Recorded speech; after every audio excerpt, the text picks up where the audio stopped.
45 sekúndur. Svakalegt ljósmaður.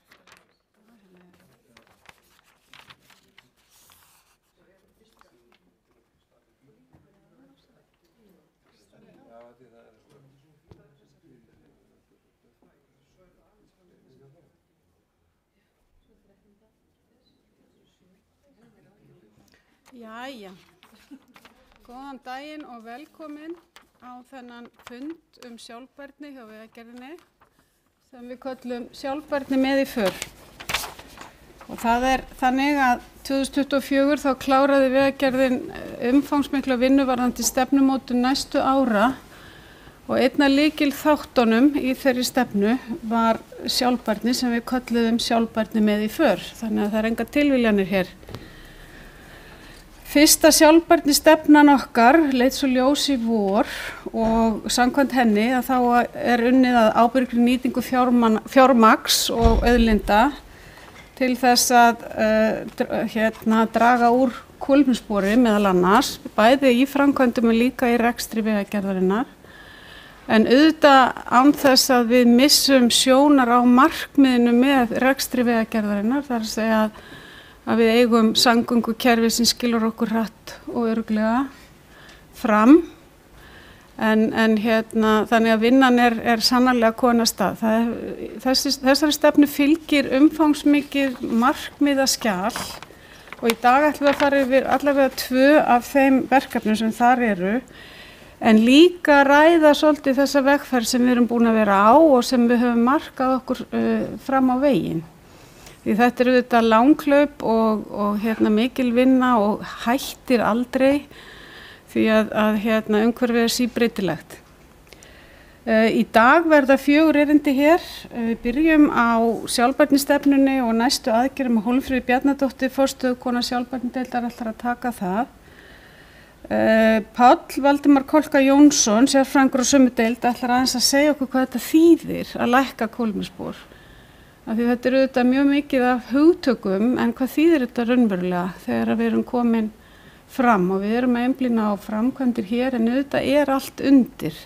Kolefnisspor verður líka til þegar við mokum snjó allan sólarhringinn og berjum klaka eins og vorum að gera Reykjanesbrautinni í nótt, berja klaka og mokunum burt, það heldur ekki ókeypis í kolefnisspori.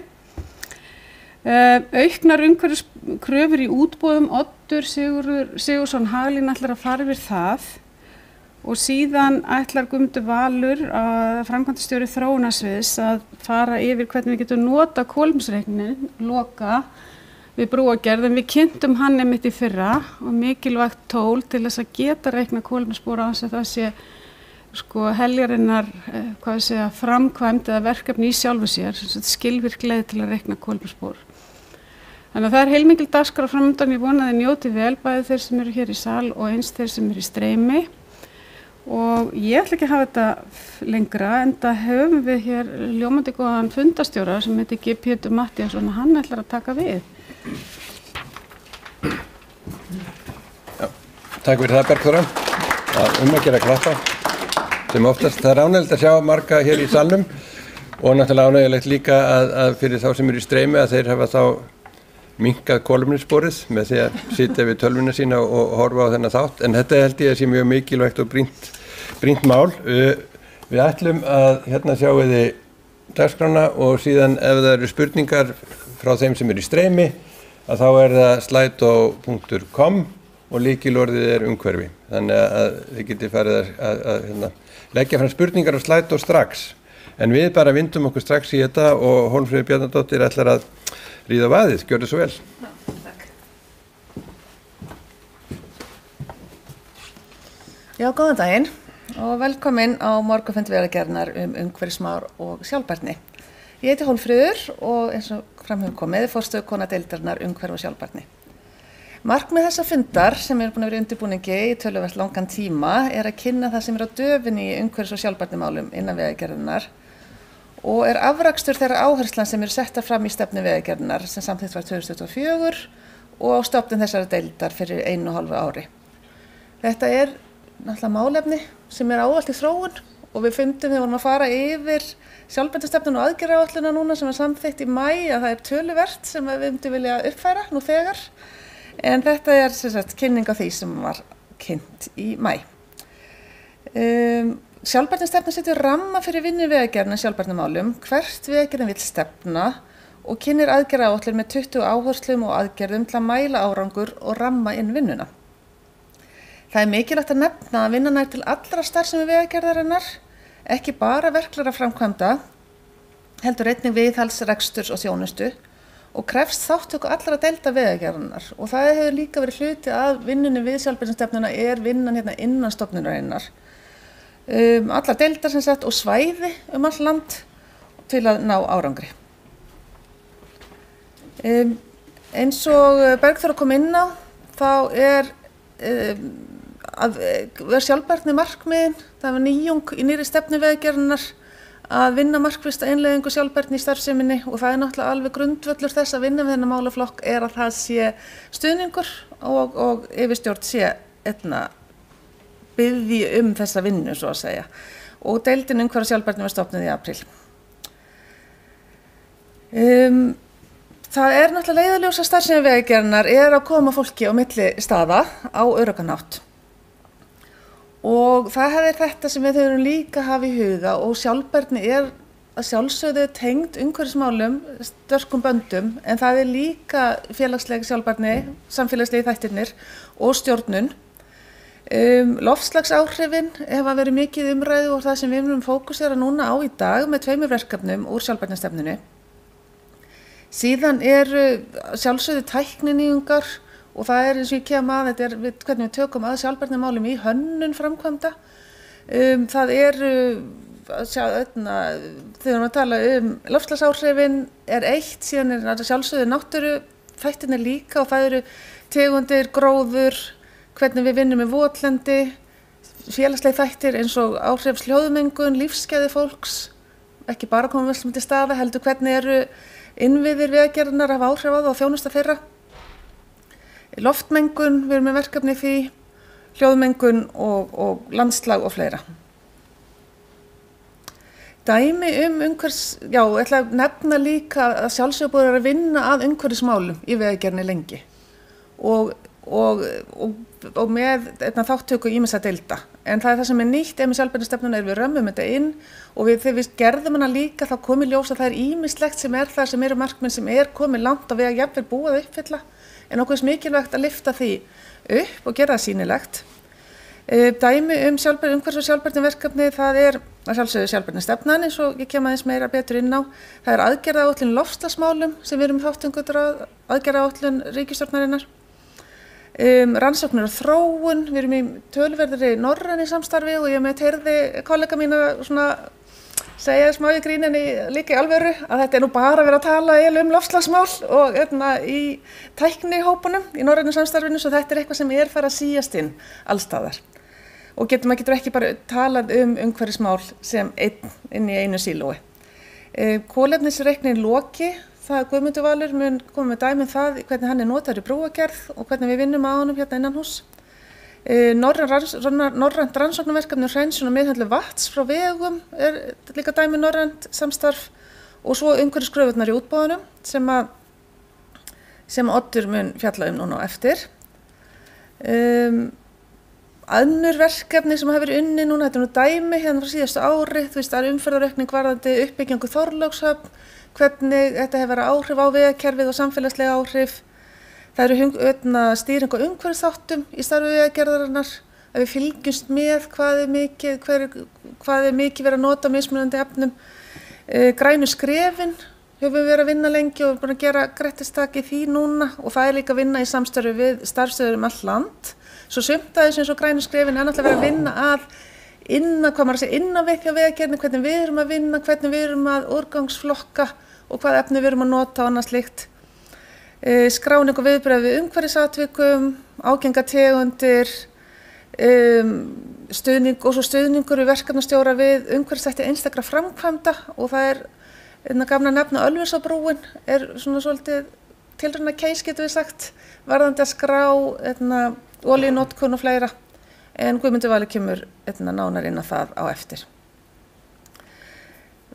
Varðandi sjálfbærnistefnuna, að hún rammar inn ásetning Vegagerðarinnar, hvað ætlum við að ganga langt í sjálfbærnimálum, að sjálfsögðu eru lög og reglugerðir og kröfur sem við erum að uppfylla, en hvert, og það mikilvægt bæði út á við en líka inn á við að við séum í sameiginlega sýn og hún á að vera nothæf og vera leiðarljós í vinnu Vegagerðarinnar, hvort sem við framkvæmdi rekstur eða þjónustu. Og það mikilvægt að þessi hluti af vinnuferlum hérna innan hús að huga sjálfbærnimálum við hönnun og framkvæmdir. Við erum að skapa ramma starfsemina og stuðla sjálfbærni með því að styðja einnig við aðgerðaáætlun ríkisstjórnarinnar í loftslagsmálum leið Parísarsamkomulagið og heimsmarkmiðin. Og það er tengt í aðgerðaáætluninni. Já, og við vinnum að sjálfsögðu stöðugt að því markmið að draga úr áhrifum starfseminnar umhverfið eins og við höfum gert áður, en þetta núna orðið mælanlegt og greinilegra fyrir alla, bæði við út af við, skapa jöfn tækifæri og tryggja örugga samgöngumáta fyrir alla vegfarendur. Og þetta eitthvað sem við viljum líka halda til haga, þetta hluti af sjálfbærni líka, starfsemi Vegagerðarinnar.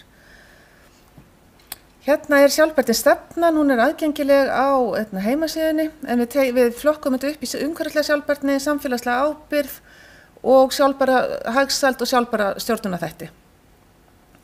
Og þetta frekar stutt, eins og við sjáum frekar stutt plagg, en svo fylgir henni aðgerðaáætlunin og hún líka flokkuð upp í þessa 3 þætti.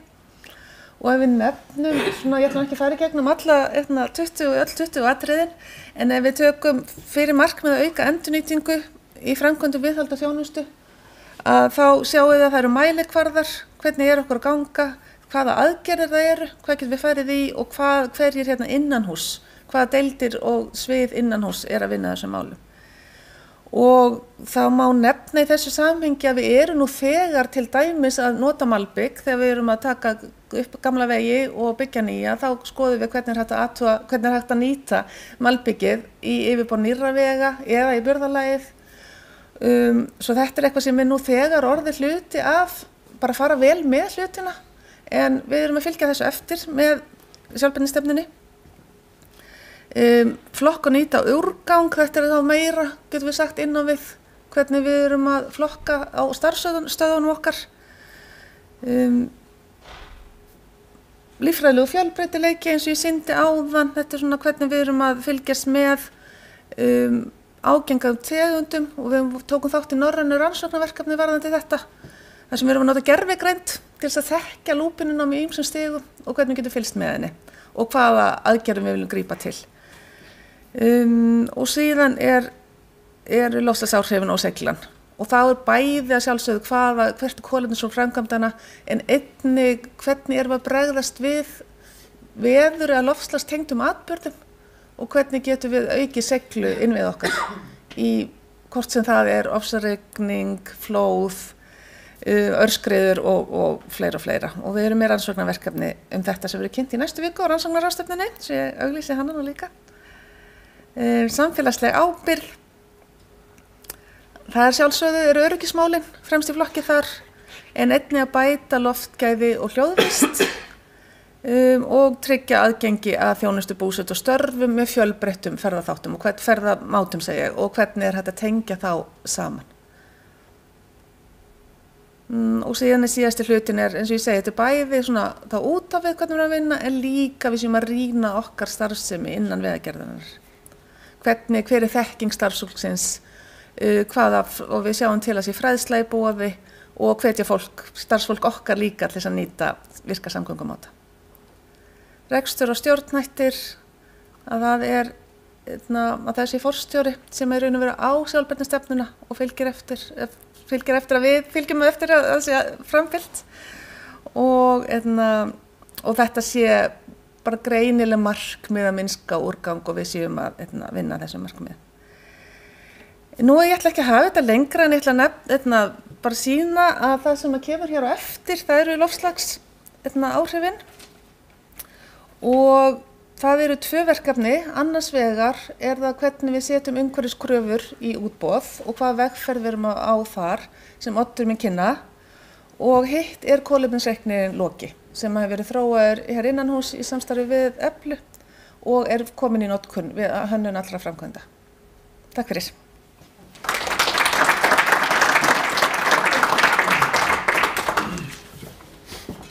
Takk fyrir það, Hólmfríður. Það greinilega mikið að gerast og það verður áfram mikið að gerast hér uppi því að næstur kemur upp á svið Páll Kolka og hann ætlar að fara betur yfir hvað þetta þýðir í raun. Gjör svo vel. Kæra þakkir Pétur og gaman að sjá svona marga í salnum. Ég sé ykkur því miður ekki sem eruð í streyminu en ég bið að heilsa ykkur líka. Og ég ætlaði að taka á svona aðeins ofan frá yfir hvað það þýðir fyrir okkar framkvæmdir sérstaklega að lækka kolefnisspor. Hafenda þau huga eins og Bergþóra nefndi áðan að við viljum ekki draga úr gæðum á neinn hátt á hvorki okkar þjónustunni og okkur framkvæmdum, þannig að það okkar kjarnastarfsemi. En við viljum hins vegar reyna að draga úr eins og umhverfisáhrifum eins og hægt er. Fyrsta lagi, og það eru margir sem þekkja þetta, og það bara hvernig metum við kolefnisspor. Og þá notum við svokallaðar lífsferilsgreiningar sem flestir kannast nú við. Og ég fekk þessa fínu teikningu lána hjá HMS, þess vegna logoið þeirra í horninu.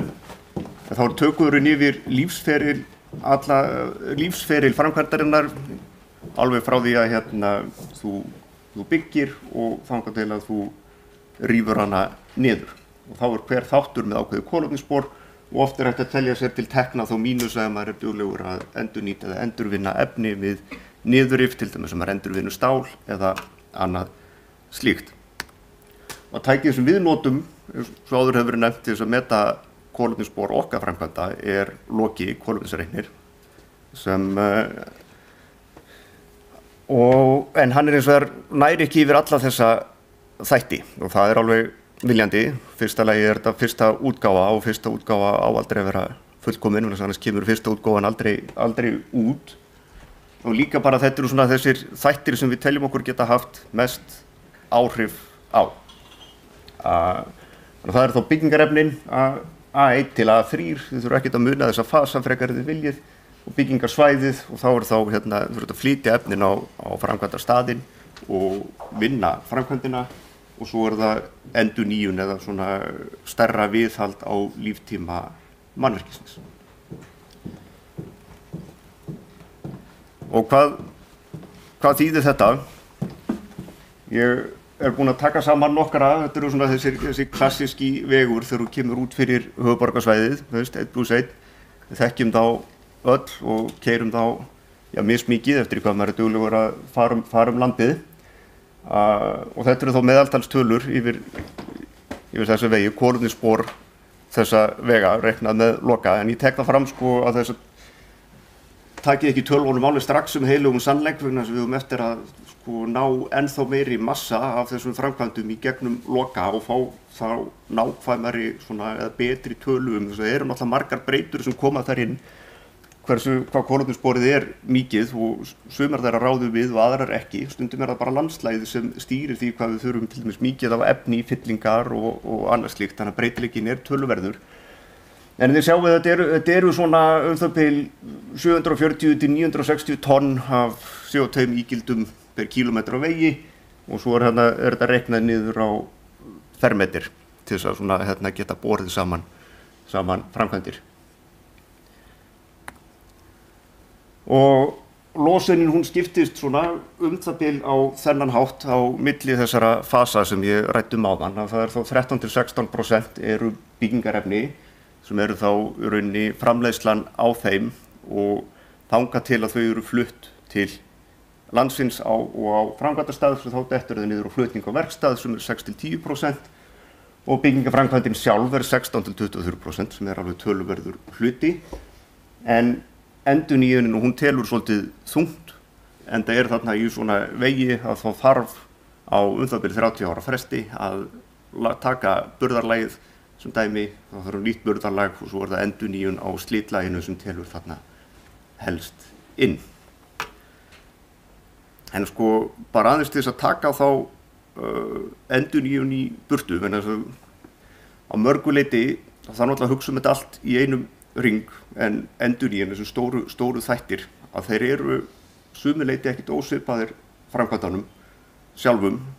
Þú þarft efni, þú ert að flytja efni og svo ert að vinna efni og leggja efnið út á staðnum. En ef við horfum bara á framkvæmdina sjálfa, þá hérna þessi sama fína mynd af Dynjandisheiðinni.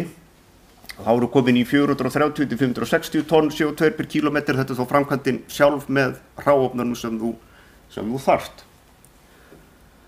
Ok, þá skiptingin orðin svona. Þá framkvæmdin sjálf farin að telja upp undir 50% og efnið 30-40 og restin flutningurinn efninu. Ég tek það samt fram að við hugsum allan lífsferilinn vegna þess að þú getur ekki hugsa bara framkvæmdina þegar þú ert að framkvæma og þú notar þá lélegra efni til þess að fá lægra kolefnisspor og þá ert að auka endurnýjunar tíman og þá hækkar og jafnvel kolefnissporið yfir lífstíman. Þannig að það getur borgað sig að vera með hærra kolefnisspor í framkvæmdinni sjálfri til þess að draga úr þá kolefnissporinu yfir líftíma mannvirkisins, bara svo það sé alveg mikilvægt við höfum það í huga. Og þá þarf jafnvel að hugsa ef við erum með einhverju ný efni, getum við endurnýtt eða endurunnið þau þegar áfram haldið eins og efninu sem við þekkjum. Þannig við þurfum að hugsa ferilinn alveg til enda. Og þess vegna virkum við líka stundum örlítið íhaldssöm. Af því að við tökum ekki áhættur með efni sem við leggjum út upp á líftíma mannvirkisins og þeirri þjónustu sem það á að gegna. Þannig að við erum náttúrulega ekki að byggja þessi mannvirki bara fyrir okkur, þótt að við elskum góðar brýr og annað slíkt. Og það var nú einn gamall vegagerðarstarfsmaður sem sagði við mig að það nú ekkert landslag svo fallegt að ekki má bæta það með góðum vegi. Ég ætla ekki endilega að segja að það sé mín skoðun, en við erum ekki að búa til þessi mannvirki fyrir okkur sjálf eða til þess að sýna einhverja góða reikninga í kolefnisspori. Við erum aðeins fyrir samfélagið og það er bara mikilvægt að hafa það í huga. Þá skulum við fara bara aðeins yfir, svo svona gefa ykkur aðeins innsýn líka hvað Vegagerðin að hugsa í þessum málum, hvernig við náum fram þessu lágmarki eða minnkun á kolefnisspori án þess að draga úr gæðum okkar mannvirkja eða þjónustu. Þannig að við byrjum bara á byggingarefnunum sem við sá að alveg stór hluti og Guðmundur Valur fer svo betur yfir þetta á eftir hvað varðar brýrnar. Svo við tekið fram að mismunandi hlutar vegakerfisins geta haft mismunandi hlutföll í efni og framkvæmd og öðru slíku fyrir eftir í hvað þú ert að leggja inn. Brýr til dæmis geta haft mun stærra hlutfall á kolefnissporinu í byggingarefnunum út af því að þau þurfa bara meira af sementi og öðru slíku og jarðgöng slíkt þið sama, þau eru farin að telja tækjabúnað og eitthvað slíkt. Þannig að bara hafið í huga að það er breytileiki á milli, en mér fannst bara gaman að taka veginn sem við þekkjum flest allavega og við höfum öll keyrt þessa vegi. Þannig að já, þá hvað getum við gert í byggingarefninu? Það er náttúrulega bara hvaða efni erum við að nota og hvað er kolefnissporið á efninu sem við erum að nota. Það er kannski það sem er mikilvægt og hvernig vitum við kolefnissporið, hvernig vitum við að efnið sem við erum þá að kaupa er með lægra kolefnisspori eða eitthvað slíkt og þá þurfum við að treysta á það sem heita umhverfisyfirlýsingar eða EPD. Það sem það er þá einhver þriðji aðili búinn að reikna út kolefnissporið á hráefninu sem við erum að nota og kolefnissporið á framleiðslu þess og svo er þá flutningur hingað til. Svo er það áður ég held áfram að þetta skiptist heila svolítið tvennt, sumt af þessu er eitthvað sem við hugsum hér innan hús í hönnun og hvernig við leggjum upp framkvæmdir og annað slíkt og annað þurfum við að setja út í kröfur á þá okkar verktaka eða byrgja eins og Oddur fer svo yfir á eftir. En eitt af því sem við þurfum að horfa á hérna þá sko innanhús að passa okkur á það sem kallað yfirhönnun og vera farið betur í, sem rauninni að við erum við séum að nota meira af efni heldur en að við í rauninni þurfum. Og það náttúrulega bara, það voða trikki að meta það, en ég ætla að skilja það eftir fyrir Guðmund Val að ræða það ennþá betur hvernig það gert. Og já, og svo það þá bara umhverfis yfirlýsingarnar og þarna þurfum við jafnvel að skoða þó ný efni eða nýir framleiðsluferlar, þannig höfum við áhrif. Og svo flutningur á verkstað. Það þá náttúrulega orkuskipti, skiljið, að bílarnir keyri á öðru heldur en jarðefnaeldsneyti, hvað sem það nú eða noti minna jarðefnaeldsneyti per 100 kílómetra heldur en sambærilegir bílar. Það önnur leið og nýri bílar með harðari útblástuskröfum. Og svo þarf þá að skoða flutningsleiðir sem dæmi og þetta getur skipt miklu máli í eins og stórum verkefnum. Hvað er mikið keyrt á landi og hvað bara hreinlega siglt í næstu höfn og þú styttir vegalengdina á landi og þá ertu rauninni að draga úr kolefnisspori flutningsins vegna þess að flutningur eða kolefnisspor per tonn á sjó yfirleitt töluvert lægra heldur en á landi. Þannig að þetta svona svoleiðis hlutir. Þá fjarlæði námurnar og þarna koma þá til dæmis jarðfræðingarnir okkar sterkt inn því nær sem þú getur haft námurnar því minni verða flutningsvegalengdindar. Og svo það svona kallum massajafnvægi og það að við nýtum vel það alltaf efni sem við getum unnið úr vegstæðinu og þetta eitthvað sem bara gert hjá Vegagerðinni og bara hluti af hönnunarframkvæmd. En þetta náttúrulega skiptir alveg ótrúlega miklu máli upp á þetta takmarkar efni sem þarf að flytja á staði og það gleymist stundum sko. Og líka bara, þú afsakaði slettið, það líka bara make sense svona fjárhagslega skiljiði. Og svo það endurnýting, endurvinnsla, eitthvað efni, til dæmis við að leggja af veg til þegar nýji vegurinn kemur, það eitthvað sem við getum þá nýtt í veginn og þá þarf þá gæta þess að niðurrifið á þeim vegi tímasetjist þannig að þú getur nýtt efnið í nýja veginn án þess að skerða þjónustu við notendur. Ég ekki að segja að þetta sé alltaf auðvelt, sko, en þetta eru svona pælingarnar á bakvið. Þannig að rauninni bara mörguleiti svona bara nýta betur það sem við höfum í kringum okkur. Og svo það framkvæmdin sjálf. Og þá náttúrulega stóri punkturinn orkuskipti á framkvæmdasvæðum sem svona sem kannski ekki endilega auðveldur garður að ráðast á en eitthvað sem við þurfum að fara að hugsa og við erum sko sannarlega að hugsa hvernig við getum náð því inn á okkar framkvæmdasvæði. Svo líka bara vinnuskipulag innan framkvæmdasvæðis aftur að við séum að nýta vel alla flutninga, skilurum, bílarnir séu fullir, við séum ekki að keyra óþarfarlega, að við séum ekki að taka efni, keyra það langt í burtu til þess að hugsetja það, til þess að þá að nota það einhvern tímann seinna í verkferðlunum. Þetta eru svona svoleiðis vinnuskipulagspælingar sem geta skilað alveg ótrúlegum árangri og þó bæði fyrir sko kolefnissporið en líka náttúrulega olía kostar krónur og getur þá náð þá líka komið við pingjuna. Svo náttúrulega sem mikilvægt í þessu öllu og það náttúrulega bara sko samvinnan og ekki bara samvinna innan Vegagerðarinnar heldur líka samvinna við okkar verktaka og okkar birgja. Þannig að þess að við náttúrulega getum ekki sett kröfur í okkar útboðum eða innanhús sem við getum ekki uppfyllt. Þannig að maður þarf að fara þennan milliveg milli metnaðar og raunveruleika. En sko bara út af því að þetta náttúrulega stór hluti af kolefnissporinu viðhald og endurbygging yfir líftímann. Þannig að taka aðeins fyrir og þá það náttúrulega bara, þetta rauninni svipaðir hlutir sko. Það efnisval, útfærsla í framkvæmdinni, þú veist hvernig vinnuskipulagið verður svo í yfirlokunum, að það sé að taka svona frekar lógist út frá námu og annað slíkt. fjarlægð frá námornum og svo endurnýtning og endurvinnsla. Það getur notað mikið af efninu án þess að þurfa að flytja nýtt efni á staðinn eða flytja gamla efnið í burtu. Og svo náttúrulega efnisval að sjálfsögðu líka.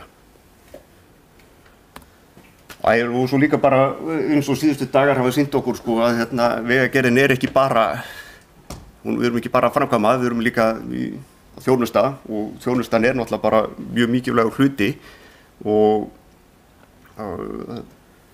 náum náttúrulega ekki yfir hana í loka, en við erum með alveg hugmyndir og aðgerðum hvernig við getum sko dregið úr kolefnissporinu án þess að draga úr þjónustustiginu. Þannig að ég held að það vilji enginn að Vegagerðin fara að keyra heflana sína minna sko, en einhvern veginn þurfum við samt að ná niður kolefnissporinu án þess að ná niður gæðunum á þjónustunni.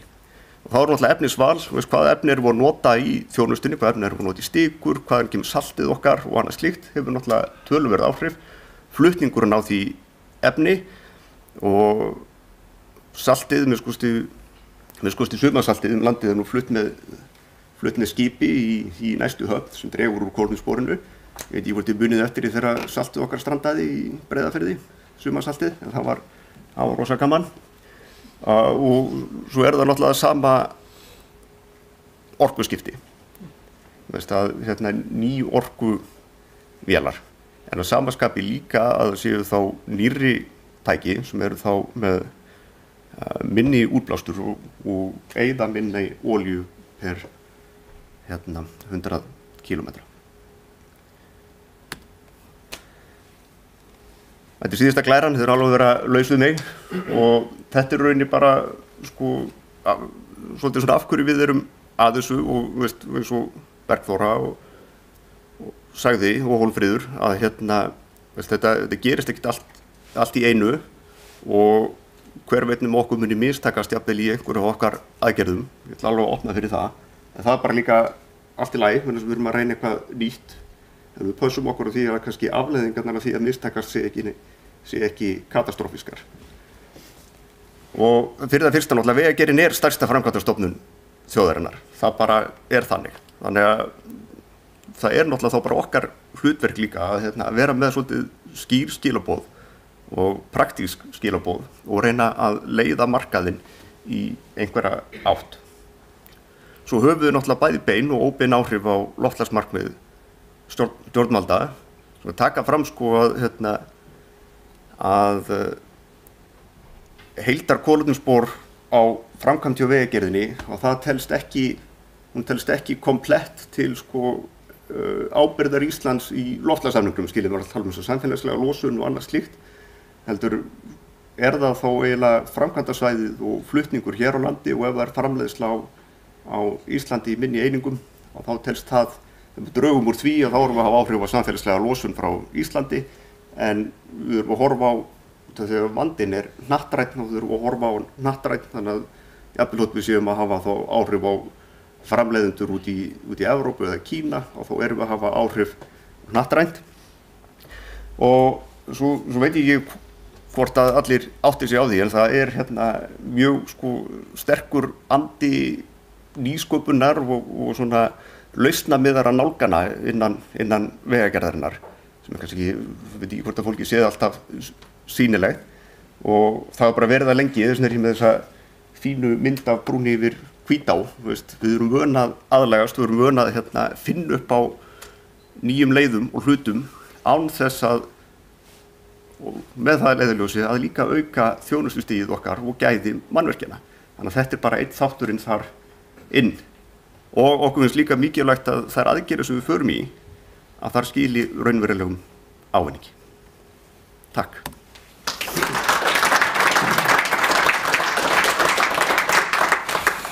Takk fyrir það, Páll. Skilaboðin skýr, lífið erfitt og við sem erum aldrei upp við að endurnýta og endurnota alla hluti erum í þeim erfiðleikum að við vitum ekkert hvað við erum að gera við allt dótið í geymslunni sem við ætlum að nota síðar. En lífið erfitt og sérstaklega hjá Oddi því að hann lagðist í rúmið og við sendum honum batakveður og hann getur þá ekki verið með okkur hér og nú en hún Hólmfríður ætlar að koma upp og reyna að flytja fyrirlesturinn og fá Arndísi Arnalds framkvæmdastjóra mannvirkjasviðs sér til halds og traust, eða kannski ætlar Arndís að gera þetta bara meira? Við gerum þetta saman. Þið gera þetta saman, já.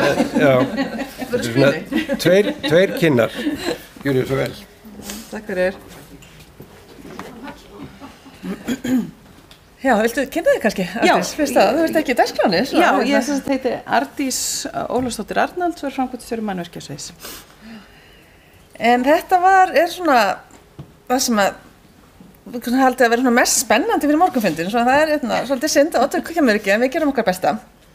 Það verkefni sem er í sjálfbærnistefnunni og í aðgerðaáætluninni og við erum búin að vinna síðan í maí. Og eins og Páll segir, við erum stærsta framkvæmdastofnun landsins og það sem við gerum skiptir máli fyrir verktaka og bransan, svo ég sletti nú. Þess vegna mikil og við teljum, við viljum taka öruggskref, við viljum ná árangri en við þurfum líka að hafa ábyrgð á því að flýta okkur ekki of. Svo við erum með 18 mánaða plan hvernig við ætlum að auka kröfur í útboðum, varðandi umhverfiskröfur og loftslagsþættina.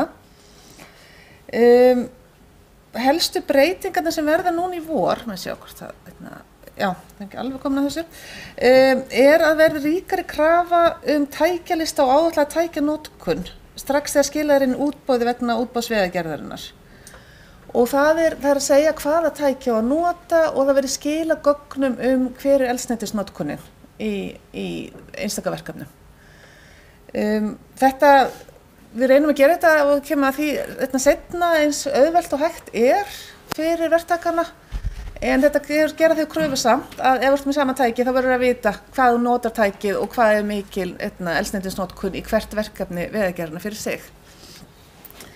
Þetta fyrsta skrefið, síðan ef við lítum yfir þessi 18 mánuði, 24 mánuði að þá viljum við að endanum þetta verði tengt valforsendum fyrir útboð vegagerðarinnar. En þetta það sem að koma inn núna og viljum endilega að allir séu upplýstir nú. Það en fyrir utan tækin og eldsneytisnotkunina að þá óskum við einnig eftir tiltökum umhverfisyfirlýsingum þar sem þær eru til staðar. Þetta eitthvað sem mun trappast upp, en núna það sem þeir verktakar sem eru með tiltaka umhverfisyfirlýsingar að þá einnig óskað eftir þeim. Það skilir krafum skil og gögnum eldsneytisnotkunarverktíma ásamt öðrum magntölum, uppfærð sniðumót fyrir tækjalista sem verður hluta útboðsgögnum vegagerðarinnar og svo verður þetta aukist ár frá ári. Það sem komið í núna að það eru leiðbeiningar og reglur við gerð útboðslýsingar og þetta aðgengilegt á heimasíðunni og það eru 3 breytingar sem eru bara detta inn núna varðandi þetta. Og þetta eru kröfur sem þetta ekki valkvætt. Vilt þú kannski fara yfir þetta, Arndís? Já, þetta svona bara meira hvernig þetta lítur út. Og það sem í raun, við erum bara svona. Það sem í raun blátt það sem breytt. Þannig að núna, það nú kannski ekkert íkja mikið eins og Hólmfríður sagði þá við þetta að taka þetta skref á skrefi. Og það sem sagt almenni kaflinn, gerð tilboðs og svo kolefnisspor. Hér í raun málsgreinin sem breytist í almenna kaflanum og þetta bara svona, það í raun þessi málsgrein 1.1, þar sem kemur fram aukna kröfur varðandi upplýsingar vélar og tæki.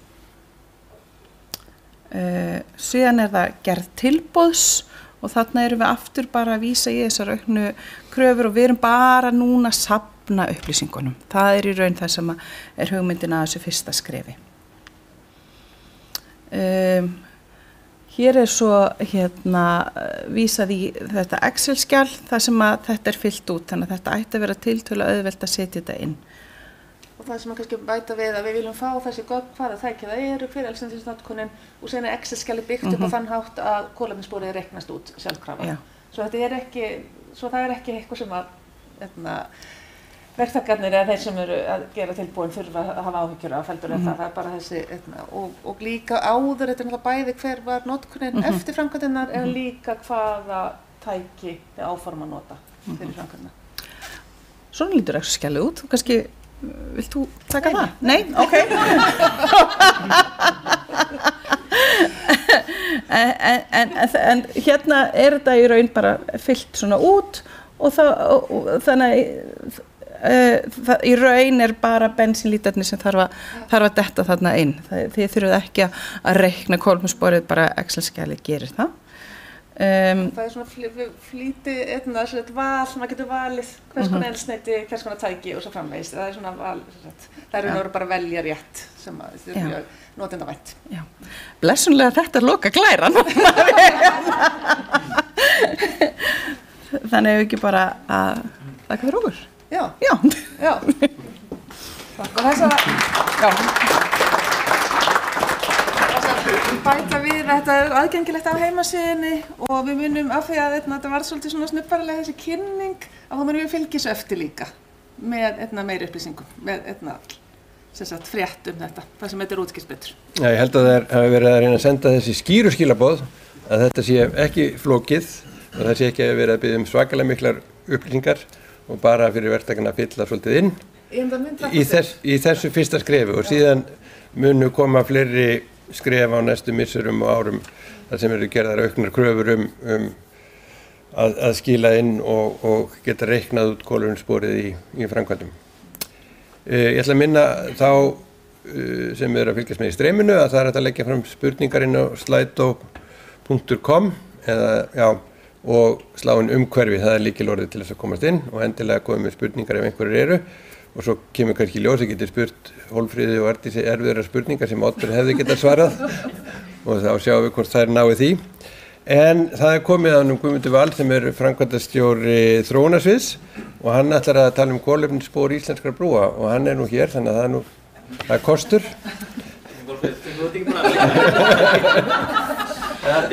Gjörðu svo vel. Stóðu ykkur mjög vel.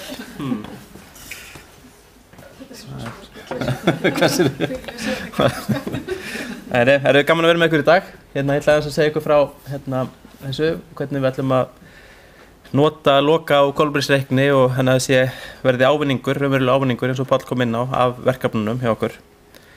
Og við horfum á, hvað var þetta, hönnun brúa, að við erum að horfa á alls konar þætti og komum inn á öryggi, byggingu og rekstri, endingu, hagkvæmni sem er bæði á byggingarkostnaður og á líftímanum. Við erum að hugsa útlit og hvernig brú og mannvirki falla umhverfinu og svo er það líka að horfa á lágmarkun umhverfisáhrif og kolefnisspor og stóra spurning bara í hvaða röð eiga þessi atriði að vera, hvað er það mikilvægast í þessu en kolefnisspor við erum að segja þetta er bara einn þáttur í því sem að þeir sem eru að standa undirbúningi brúa á hönnun og framkvæmd þurfa að huga að hvort sem er í hönnun eða framkvæmd. Brýtnar við erum vön að reikna burðarþolið og að brýtnar séu öruggar og reikna beygjuvægi og spennur og streitur og brotlíkindi og alls konar útreikninga og forbreytingar. Þannig að það er hefðbundið fyrir brúaverkfræðinga. Við erum að vinna með veghönnuðum og arkitektum. Það þarf að þekkja grundun og jarðtækni, vatnafar og flóð, hegðun fólks sem fer brýtnar okkar, hvort sem eru ökumenn eða gangandi eða hjólandi. Og þannig að það er mikilvægt að við erum ekki að hanna til að hanna, við erum ekki að hanna til að reikna kolefnisspor, heldur við erum að gera það til þess að byggja brýr og nota þær. Þannig að þurfum að horfa þetta heildstætt. Við erum að horfa á kolefnisspor í brúagerð, hver er svona lykilatriðin sem er til grundvallar til þess að lágmarka það áður en við förum inn í hvernig við ætlum að standa að þessu. Það er að viðhalda núverandi mannvirki eins lengi og mögulegt er, þannig að við þurfum ekki að byggja ný mannvirki. Það er stærsti ávinningur sem við getum gert og með þessum aðferðarfræði þá erum við að ýta undir þá möguleika. Það eru ekki alltaf hægt, eldri mannvirki voru bara hönnuður fyrir aðra aðstæður en í dag og geta þannig ekki þjóna tilgangi sínum. En ef það er mögulegt og það hefur lægri umhverfisáhrif þá er það eitthvað sem á verulega að horfa á. Við getum besta hönnun og bara nota bestu aðferði útreikninga þannig að við nýtum efni sem best. Það getur þýtt aukinn tíma sem fer í hönnun eða útreikninga og flóknari aðferðir en með því getum við nota færri rúmmetra af steypu, stáli og svo framvegis. Þannig að við getum sparað efnisnotkun og við erum alveg sannfærð að það sé mögulegt. Páll kom inn á umhverfisyfirlýsingar og það verið að þróa á umhverfisvænni steypublöndur. Framleiðendur allir að horfa til lágmörkun á sínu kolefnisspori í hvaða efni sem það hvort sem steypa eða stál eða malbek. Við eigum ekki að gera of stranga kröfur, allavega ekki óþarfa kröfur, það er það sem er. Við eigum að gera stranga kröfur en ekki of strangar og bara það sem skiptir máli. Og þetta þurfum við að huga að fyrstu stigum til að geta haft áhrif. Það allt of seint þegar á að fara að byggja, þá erum við ekki að breyta hlutunum, þá búið að fjárfesta í öllum hlutum, þannig að þá ekki erfiðara að breyta. Kom inn á að loki kolefnisreiknirinn, en við erum að byggja á þessum stefnum stjórnvalda og það vettvangur sem við byggingar í framtíð sem samstarfsvettvangur opinberra stofnana. Ég get nú ekki talið það kannski allar, það HMS og Vegagerðin og fleiri ráðuneyti og svo byggingariðnaðurinn sem standa því. Og þetta eitt þróunar aðferð líftímagreiningar og kolefnisreikninga hefur verið á þeim vettvangi og hluti af loftslagsstefnu stjórnvalda líka í aðgerðaáætlun og sem náttúrulega partur af þessum aðgerðum sem Hólmfríður kom inn á í okkar sjálfbærni og við höfum tekið þátt í mörg ár. Þannig að kolefnisloki hefur verið á þróar fyrir samgöngumarkinn, fyrir Vegagerðina og af Vegagerðinni og tekið notkun í samráði þessa aðila. Þannig að við erum í miðju innleiðingarferli við að nota hann og til þess að ná raunverulegum ávinningi og þannig getum við á einfaldan hátt metið kolefnisspor valkosta og þannig haft áhrif á hvernig við veljum valkosti, hvort sem eru vegir eða brýr. Og þessi vinna skilgreiningu markmiða, hún í gangi. Ég ætlum ekki að sýna ykkur, við vorum með hádegisfund held ég að vera á síðasta ári, þar sem við vorum að taka loka í notkun, var Einar Óskarsson á Hönnadeild og Magnús Arason á Eflu og fleiri vantarlega sem voru að kynna voru tóli sem slíkt og hvernig það notast. Við kynntum á norrænu vettvangi líka, hvernig við erum rætt að verulega þar og borum okkur saman við hvað tíðkast þar í Skandinavíu sérstaklega. Og þannig að en þetta gengur út af að við erum með þetta niðurstöður og rannsókn sem Efla vann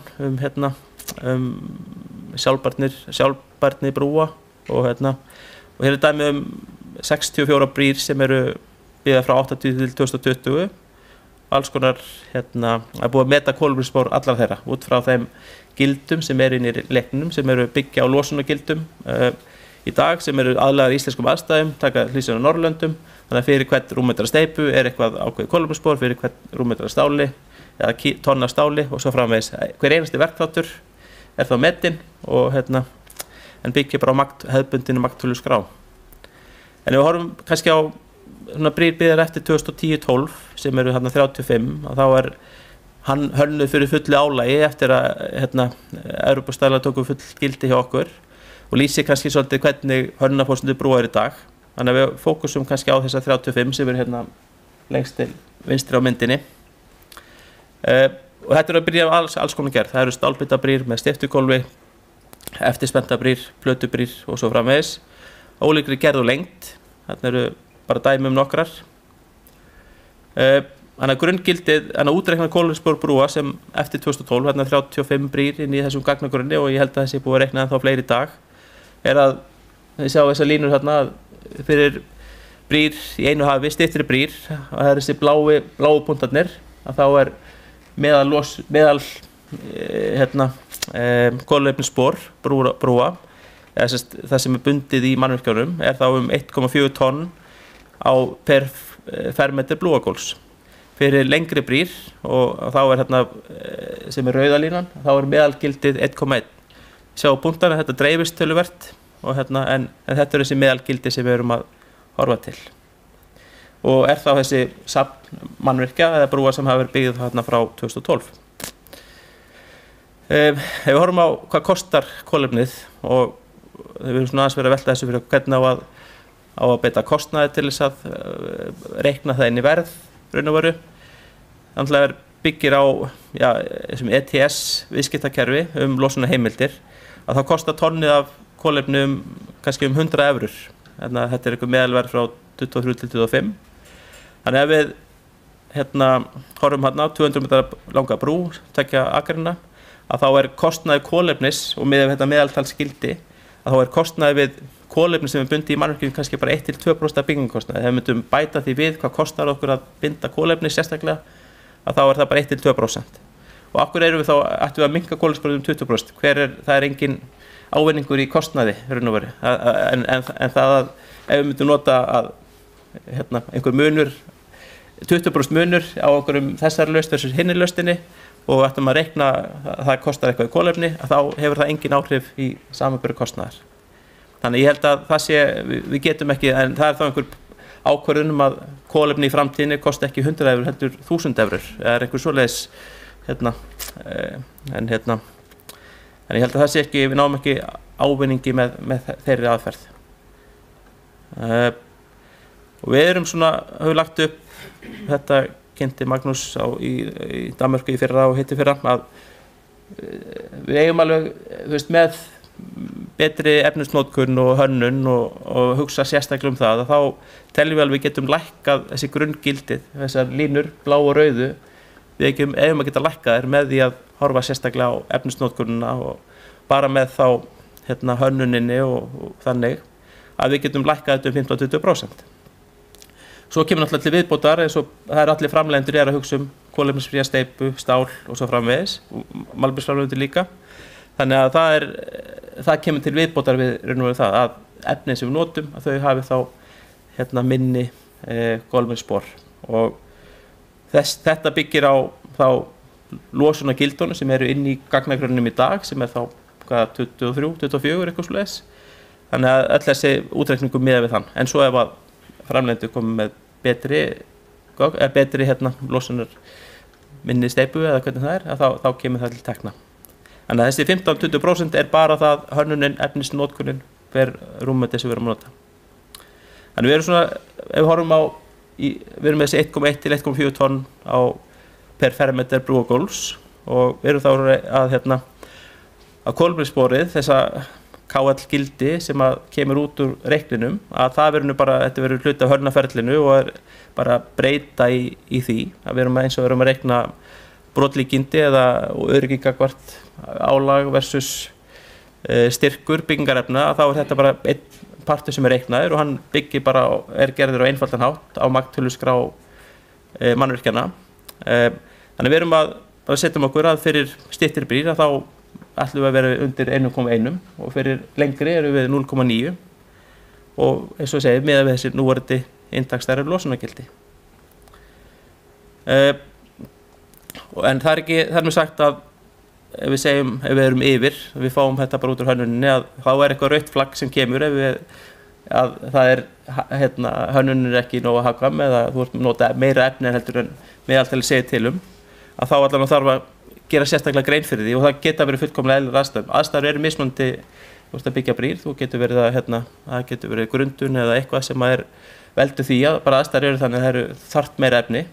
En allan að þetta rautt flagg ef þú ert yfir og þannig að þetta vekur athygli á því að þú þurfir að hugsa þennan þátt. Þannig að við erum innleiðar hönnunarbreytu sem að þarf taka hlið af. En ef við hörum bara hvað gerist í framkvæmd, eru mannvirki sem var byggt 2006 og það bara til að leggja áherslu á, eins og Páll kom inn á, vísindin eru ekkert frábærlega nákvæm í útreikningi á kolefnisspori, en hvernig ætlum við að meta hvernig þú byggir brú, það alls konar sem kemur upp á, það hvað gerist á verkstað og efnin sem koma að, það eru bráðabera mannvirki sem eru notuð og þú skilað eitthvað annað. Það eru mót, steypa. Þannig að það ýmislegt sem kemur upp á í framkvæmd og þarf að taka tillit til. Og þessi markmið sem að Hólmfríður og ekki Oddur, hann var komið, en Hólmfríður og Arndís kom með, að hvernig við erum að skrá hvernig verktakarnir okkar, sem að það veri hluti af þeirra, að það skráist inn hver raunveruleg losunin á verkstaðnum og við flutninga byggingarefna. Þannig hér stundum við eftir mannvirki sem að bara fellur vel á umhverfi og á ekki að þurfa að hugsa í 50 ár, hugsa ég. Við 2006, ég hugsa fyrst að viðhald þurfi ekki að vera fyrir eftir 2050 eitthvað svoleiðis, 60. Þannig að ef mannvirkinu hönnu vel og falla vel á umhverfi, þannig að þá en við vitum kannski ekki alveg þessi tala hér sem orðin ný eining, við þekkjum ekki alveg hver raunverulegt kolefnissporið, hvert það var, en út frá reikninum getum við áætlað hvernig það væri með við í dag. Við tökum annað mannvirki sem byggt 2023, Laxá í Refasveit, sem rúmlega 100 metrar löng brú, að hún reiknast sem 0,78 og þetta svona, maður fyrir að, sem þú fyrir að læra hvað þetta gott eða slæmt. Maður geti teiknað upp væginn og spennurnar í mannvirkinu og horfið það sem brúarhönnur að þá sérðu það hvernig það fyrir sér. En þú kannski sér ekki, þessi tala hún góð eða slæm, þannig að ég held að það verði svona í framtíðinu, við þurfum að horfa á hvað það er. Þannig ef við varum mannvirki sem væri með 1,3 og 1,5, þá eitthvað sem þarf að huga að, en þarna bara mannvirki sem fellur vel á umhverfi og hagkvæm notkun byggingarefna sem var byggð 2023. Þannig að staðan og innlengu hjá okkur við erum búin að nota reiknið síðan á síðasta ári og það er búið að setja inn í leiðbeiningar hönnun hjá okkur í ár eða að það verið notaður kolefnisreiknun í verkefnum. Fyrir alla brýr munum við hérna frá nota bæði á öllum stigum, þá erum við að reikna þetta kolefnisspor. Fyrir vegi og önnur markið þá eftir að skilgreina kannski markmiðin, erum við alltaf að lækka eitthvað eða hvernig það en það bara ongoing sem þarf að vinna að. Og við erum að reikna þetta á grundvelli magtöluskrár, þetta einfalt í notkun og við erum allar að uppsýka tiltakar. Ef við horfum á þessa framtíða sviðsmynd að það eru áform steypuframleiðenda og stálframleiðenda, þeir hafa hvernig þeir ætla að minnka sína losun og sem getur verið mjög ólík. Og hér var sett fram svona sviðsmynd þar sem er búið að hafa samband við og meta hvernig stál og framleiðendur myndu ná sínum markmiðum og allavega einhverju hófleg. Þannig að við erum að horfa til að þessi gula lína lengst til hægri, við getum náð því strax bara með því að horfa á hönnunina og horfa á efnisnotkunum þar. Það sem kemur í framhaldinu svo að við gerum kröfur efnin og framleiðendurnir skili sínu. Þannig að þá getum við erum komin einhver svona gildi eftir 30 ár, 20-30 ár. Og þannig að mjög margt í gangi varðandi notun Mobergs í steypu sem íblöndunarefni, hvernig þú hittar upp, hvaða sementi líklega 80-90% af kolefnisspori steypu. Járnbending í steypu, hún nánast alveg úr endurvinnustáli í dag, ég held að sé alveg 90% plus sem þannig að það ekkert mikill ávinningur þar sem fæst, heldur af því að í dag það bara allt endurvinnustál sem notað þar. Þannig að næstu skref, við erum að safna upplýsingum úr framkvæmdum, það það sem við vorum að segja frá áðan. Við þurfum svo bara að endurmeta þessar inntaksstærðir í reikninum, að það verði gert reglulega og þessi markmið og viðmið sem við erum að setja fram. Og þá þessar verklýsingarnar okkar og kröfurnar sem við til byggingarefna, hvað við steypu og malbygg og steypu og stál, og án þess eins og Páll nefndi að kröfur endingu eða öryggi séu minnkaðar, eða hvað. Eða eigum að minnka kröfur öryggi og endingu, það líka bara eitthvað sem við höfum að velta fyrir okkur. Erum við að hanna til 100 ára eða 50 ára, það alveg, en aðalmáli að við erum að horfa til lengri tíma og horfa til líftíma mannvirkjanna, það er það sem skiptir öllu máli. Og ávinningurinn kannski þessi, hvað þýðir þessi tala 0,9, og við erum að draga athygli hönnuða og framkvæmdara að endurnot og viðhaldi núverandi brúa og vega náttúrulega í stað þess að endurnýja og byggja nýtt. Við erum að nýta byggingarefni betur, ekki yfir hanna. Við þurfum að horfa áhrif verklýsinga á krafna að þú sjáir það kröfurnar sem þú setur í útboð og annað slíkt að það hefur áhrif að þú notir x kíló af sementi í steypuna en ekki eitthvað annað. Það hefur áhrif á kolefnissporið og við getum valið á milli valkosta fyrirstigum sem tekur tillit til kolefnisspors og efnis en ekki einungis kostnaðar og en það bara mikið samband þarna á milli eins og Páll kom inn á og við höfum verið drifin áfram því að ná hagkvæmni bæði til lengri tíma í mannvirkjunum okkar en kolefnisspor núna þáttur sem við þurfum að taka tillit til líka og ávinningur líka bara ekki síst að bara gera betur og horfa til að byggja betri mannvirki. En eins og nefnir, þá eru forsendur fyrir inntaksskilyrðunum veikar og þetta eru útreikningar sem eru máli og gagnrýna en þetta bara eitthvað viðmið sem við erum að nota og ég bara mjög áhugavert, við vorum á norrænu fundi bara í september og þá var sænska Vegagerðin, þeir voru búin að vera með miklar undirbúning að gera stranga kröfur kolefnis losun steypu hjá sér og búin að innleiða það í 2-3 ár. Svo kom raun að það sem var að uppgötur núna, það skilaði engum árangri þó hefðu gert kröfurnar. Ástæðan fyrir því var að steypuframleiðslan, það var búið að breyta því hvernig þú reiknar kolefnissporið. Við sementi á þeim að þá var dekk voru notuð semst í að hita upp ná hitanum í sementisframleiðslunni, þannig að dekka allt það taldi í kolefnisspori steypunar. Svo var bara ákveðið að breyta því, þannig að núna teljast dekkin vera úrgangur úr dekkjaframleiðslu, þannig að núna það kolefnisspor dekkjaframleiðslu en ekki steypu. Þannig að við þetta lækkaði kolefnisspor sænskra steypu 50% án svo nokkuð hefur verið gert. Þetta var bara útreikningun sem tók breytingum. Þannig að það svona bara gott að hafa það í huga, en allt snýr það því að við erum að reyna að gera betur og ná árangur þannig. Já, takk fyrir mig.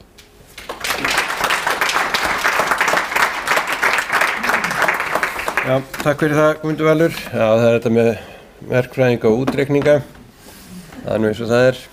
En við höfum góðan tíma fyrir spurningar og það er ein komin hérna á slædóinu sem ég er bara að byrja á. Þetta er alveg öndvið spurning. Verða þessar auknu kröfur í útboðum ekkert íþyngjandi fyrir verktaka? Hólmfríður, þú er að bjarga því að svara því. Og standa hérna upp. Arndís er horfin líka, hún er örugglega hugað Oddi. Já, jú, ég meina það er nú þess sem við erum að taka lítil skref, en eins og við sjáum það, þá er þetta ekki valkvætt og það eru aðrir stórir aðilar á markaðnum. Ég meina Landsvirkjun til dæmis er með kröfur og Orkuveitan hefur verið með kröfur í einhver ár og annað slíkt, svo þetta er eitthvað sem við þurfum að gera. Og við höfum tekið svolítið viðtöl við verktaka líka og það er mikill munur, við áttum okkur alveg á því á hvaða möguleika þeir hafa og sumir bara segja loksins og aðrir eru meira áhyggjufullir. Svo þess vegna viljum við gera þetta vel í grunda, við erum að taka lítil skref, við erum að safna þessum upplýsingum og sjá hvar það er sem við getum, hver eru magntölurnar. Við ætlum líka, ég myndist ekki á það áðan, en við erum að gera tilraunaverkefni þar sem við erum að reikna út kolefnissporið af framkvæmd sem eru nýlega verið nýlega lokið hérna innan Vegagerðarinnar til sem áttum okkur á hvar eru, og Páll kom líka inn á, hvar eru þetta skipta mestu máli. Svo við séum ekki að fara fram á eitthvað sem er í raun og veru íþyngjandi án þess að vera neitt árangur af því. Takk fyrir það. Spurningar úr sal? Einhver ríða væði og spyrja góðara spurningar. Meðan þeir hugsa ykkur það að spyrja Guðmund Val, verðum við að byggja ljótarbrýr? Hvað segir þið? Verðum við að byggja ljótarbrýr í framtíðinni? Nei, alls ekki. Ég held að það verður bara, þetta verður bara partur af því að við sjáum að við erum bara áfram byggja fallega brýr og vonandi byggja færri ljótarbrýr sem eru notað of mikið efni. Já, ekki ferkantaði brýr, góða bogalínur. Engin spurning? Gjörðu svo vel, þú fá hérna kynna sig, takk. Selja Guðrún hjá Kófi. Ég var bara að spá í hérna að þið segja að það sé möguleiki að þú veist fyrir Vegagerðin að skoða hérna kolefnissporið, en er það þannig að það telur inn í það hver fær að gera, eða þú veist hver fær verkið? Þú veist, er það byrjað, eða þú veist, telur það?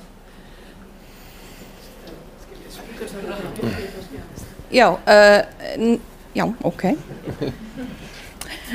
Nei, ekki til að byrja með, nei. Hugmyndin með þessu fyrsta skrefi er að taka lítið skref. Þannig að það er auðvelt að þannig við bara sjáum aðeins umfangið en það verður síðan næsta skref. Man ekki alveg hvenær. Við erum að, já. Tíma, ef ég hefði gert hvernig hefði haft tíma á sem með. En það er svona, að það er, sem sagt, við hefum skrifað það 27 að það verið komið inn, en við erum með 3 ára áætlun og við ætlum að sjá hvernig það gengur, hvort eitthvað hlýðrast til. Já. Já, þó að skrefin séu lítil þá bresta þau á og tíminn líður hratt. Fleiri spurningar?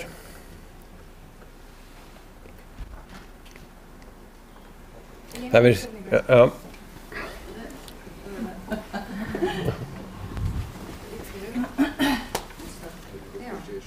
Ég hef spurningu fyrir Guðmund. Ég var bara að spá með eins og kolefnissporið. Þegar eru sem sagt að þú fær verkið, verktakinn gefur ákveðið X og þú reiknar út kolefnissporið. Farðu þá efni við henni, sérðu allt hvað hann er að nota og segir bara, heyrðu, ómikið af þessu, getur þú lækkað þetta til þess að geta fengið þetta í gegn? Eða er það bara, já. Ég held að við séum ekki komið þangað, eins og það kemur þá inn í útboðsskilmáluna, kröfur til efnisins hjá okkur í verklýsingunum og þessar umhverfisyfirlýsingar eða hvernig það er. En það sem við erum að safna gögnunum núna þá olíunotkun og bara efni sem komin á bingastaðinn og fara frá þeim. Þannig að við erum ekki að taka það inn í þannig að við erum með samningu við verktakann, og hann er að skila sínu og við náttúrulega gerum bara þessar kröfur ákveðna notkun.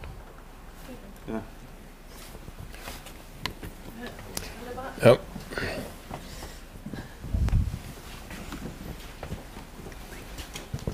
Björk á Kólas, ég er að spá, þessar EPD umhverfisyfirlýsingar, eru þær á sömu tímaáætlun eins og tækjakosturinn? Við byrjum með að það sé valkvætt þar sem eru aðgengilegar að þeim sé skilað en það verður krafa það næsta ár. Já. Fleiri spurningar, praktískar eða skemmtilegar?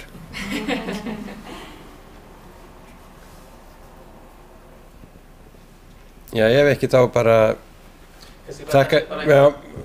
Bæta aðeins við nefndi hvað þetta væri einfalt í notkun og svoleiðis. Ég held að ef við erum að prófa ölfusprófarverkefnið og ég sé ekki betur en að það skilir sig bara í hverju einasta mánuði frá verktakanum að hann er að skila inn olíunotkun og hinu þessu og ég held að öll stærstu fyrirtæki eru að skila sínum sjálfbærni skýrslum og eru að halda utan sín áhrif inn í verkefnum sínum. Þannig að ég held að það ætti ekki að vera stór átak að ná sinn. Ég held að það sé varðandi gögnin. Og svo bara annað komment varðandi bara efnisnotkunina. Við náttúrulega erum bara komin úr umhverfi, ég veit ekki frá 70 þar sem að þá kostaði vinnuaflið miklu minna en efnið og sement og steypa var mikilvægt og þess vegna optimaður eins og gast sement af notkun á efninu og það hefði fullt af vinnuafli og eftir því sem vinnuafli var dýrara þá fórst þær að einfalda framkvæmdir og einfalda gera kassalega brýr og kassalega mót og nota meiri til að einfalda tíman sem fer á verkstað og allt þetta sem felur í sig að þú mögulega notar meira efni fyrir vikið af því að það er bara kostnaðurinn við manntíman er miklu meiri í dag heldur var fyrir 50 árum og ég held að það sé svona eitthvað sem við þurfum að horfa líka á að mögulega þarf að því við erum alltaf að staðla á einfalda framleiðslu sem þýðir þá að þú ert að nota meira efni þannig að þetta er bara partur í þessu ferli að horfa á kostnað og umhverfisáhrif. Kannski að nefna svona ýmislegt sem við erum að gera. Ég nefndi að við erum aðilar að aðgerðaáætlun loftslagsmálum stjórnvalda og það er tilraunarverkefni þar sem við erum ábyrg fyrir og það eru orkuskipta framkvæmdastað og við erum að fara að setja það verkefni á stað þar sem við erum að taka verkefni sem eru að hefjast í vegagerðinni og hvað möguleikar og hvað áskoranir eru eins og til dæmis með aðgengi að orku og annað slíkt. Svo við séum ekki að gera kröfur heldur að verktaka fyrir að gera hluti sem við erum svona að athuga hvað er mögulegt, svo að segja. Og þetta séu kröfur sem eru mögulegt að uppfylla. Er það ekki bara ágætis loka orð? Já, við bara, ein spurning enn.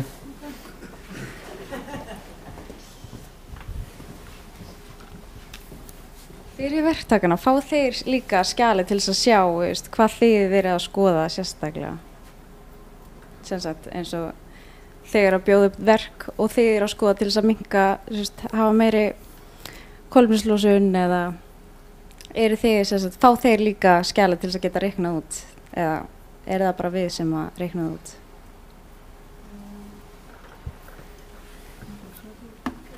Já, Verktakarnir náttúrulega bara fá sem að þær fóru yfir, sem eru það tækjalistarnir og hvað er verið að nota og svoleiðis.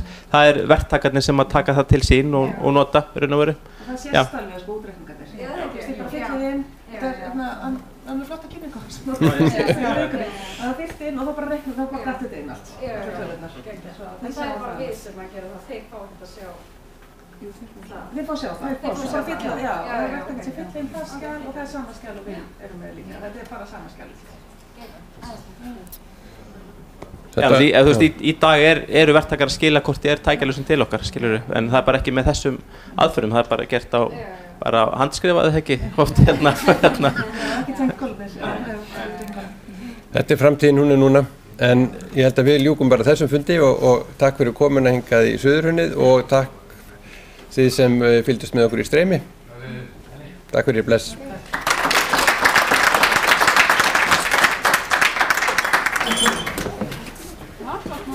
Það er alltaf það sem